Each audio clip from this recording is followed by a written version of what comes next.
នេះជារឿងព្រេងនិទានរន្ធត់មួយសម្រាប់អ្នកឈ្មោះរឿងបុណ្យភ្លើងនៅភូមិអាតកំបាំងនៅភូមិមួយនៅជីភ្នំយប់មួយក្នុងរដូវវស្សាអ្នកភូមិឬសូរប្លន់ភ្លើងលាន់យ៉ាងសន្ធោងពីលើភ្នំដែលគេហាមមិនឲ្យឡើងតាំងពីបុរាណមកមានព្រាវព្រេងថាបើអ្នកណាលងចូលភ្នំនោះក្នុងយប់បុណ្យភ្លើងគេនឹងមិនបានចេញមកវិញទេ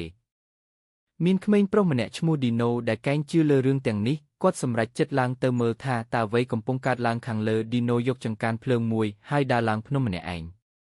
ពេលដល់កំពូលភ្នំគាត់ឃើញពន្លឺភ្លើងចេញពីវងមនុស្សមួយក្រុមកំពុងរស់នៅក្នុងលក្ខណៈប្លែកពាក់សម្លៀកបំពាក់បែបបុរាណគាត់សម្លឹងមើលយូរហើយដឹងថាមនុស្សទាំងនោះមិនមែនជាមនុស្សមានជីវិតទេប៉ុន្តែជាអ្នកស្លាប់នៅសតវត្សមុនដែលត្រូវបញ្ចេញចេញក្នុងយប់បុណ្យភ្លើងដើម្បីស្វែងរកអ្នកជំនួសពេលឌីណូចាប់ផ្ដើមរត់វងមនុស្សនោះចាប់ផ្ដើមដើរតាមបណ្ដោយផ្លូវក្រោយគាត់ជាមួយសំឡេងស្រែកថាទូបន្ទាន់ថ្មីបានមកដល់ហើយគាត់បាត់ខ្លួនតាំងពីថ្ងៃនោះមកជុំវិញភ្នំនោះនៅសល់តែចង្កានភ្លើងរបស់គាត់តែម្នាក់ឯង